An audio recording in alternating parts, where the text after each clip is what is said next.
దేవుని పరిశుద్ధమైన నామానికి మహిమ కలుగును గాక.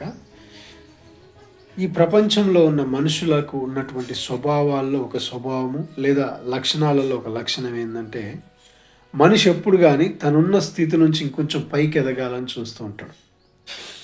ఆ స్వభావం, ఆ లక్షణం ఏమాత్రం కూడా తప్పు కాదు. ఈ స్వభావం అనేది ఏ జంతువులో కానీ, ఏ పక్షిలో కానీ, ఇంకా ఏ జీవరాశిలో కానీ లేదు. ఓన్లీ మానవులకు మాత్రం ఈ స్వభావం ఉంది. మరియు నేనేమంటున్నానంటే, ఇది ఏమాత్రం తప్పు కాదు, ఇది మంచి స్వభావమే. కానీ నువ్వు ఒక స్థితి నుంచి ఇంకో స్థితికి ఎదగడానికి దేవునికి విరుద్ధమైనటువంటి కార్యాలు జరిగించడం అంటే, ఎదగడం నువ్వు ఎదుగుతావేమో కానీ దాని ప్రభావం నీ మీద శాపంగా, లేదా నీ తర్వాత నీ సంతానం, నీ జనరేషన్ల మీద శాపంగా రాబోతుంది, వస్తుంది కూడా. ఆదికాండము 2వ అధ్యాయం 3వ అధ్యాయాన్ని మనం చదివితే, అక్కడ అవ్వ ఆదాముకు దేవుడు ఏ కొరత లేకుండా సమస్తాన్ని సమకూర్చి పెట్టినాడు. వారికి తిండికి కొదవలేదు, దేనికి కొదవలేదు. వారు రోజు వెళ్ళి ఆ తోట పనుల్లో, ఆ తోటలో తిరుగుతూ వారికి కావాల్సిన ఆహారాన్ని సమకూర్చుకునేవాళ్ళు.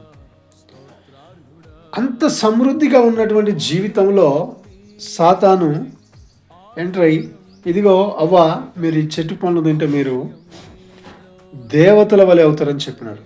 ఆశ. దేవుడు ఏం చెప్పిండు వాళ్ళతో ముందుగా అంటే, అవి తినొద్దయ్యా అని చెప్పినాడు. కానీ ఇక్కడ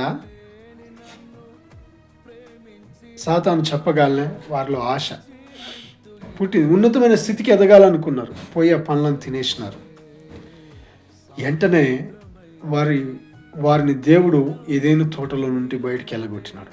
అప్పటి వరకు సమృద్ధి కలిగినటువంటి జీవితం, అప్పటి వరకు ఏ కొదవ లేకుండా సాగిన జీవితం శ్రమల పాలైపోయింది. వారే కాదు, వారి తర్వాత వారి సంతానము, వారి జనరేషన్లు శాపగ్రస్తంగా మారిపోయినాయి. నీ జీవితంలో ఒక స్థితి నుంచి ఇంకో స్థితికి ఎదగాలనుకోవడం మంచిదే. కానీ ఆ ఎదిగే క్రమంలో దేవుని యొక్క మాటను తప్పించి, దేవుని మాటని పక్కన పెట్టి, దేవుని యొక్క స్వరాన్ని పక్కన పెట్టి నీ జీవితంలో నీవు ఉన్నతమైన స్థితికి ఎదగాలని పాకులాడితే బహుశా నువ్వు ఎదుగుతావేమో, కానీ తర్వాత నీవు, నీ సంతానము శాపగ్రస్తంగా మారబోతుంది. బైబిల్లో అనేకమైనటువంటి సందర్భాలు ఉన్నాయి. లోతు జీవితం ఉంది, ఇంకా అనేకమైనటువంటి ఉదాహరణలు ఉన్నాయి. కాబట్టి ఎదగడం మంచిదే, అది దేవుని చిత్తానుసారమైందై ఉండాలి. అప్పుడే నీవు, నీ సంతానం ఆశీర్వదించబడతారు.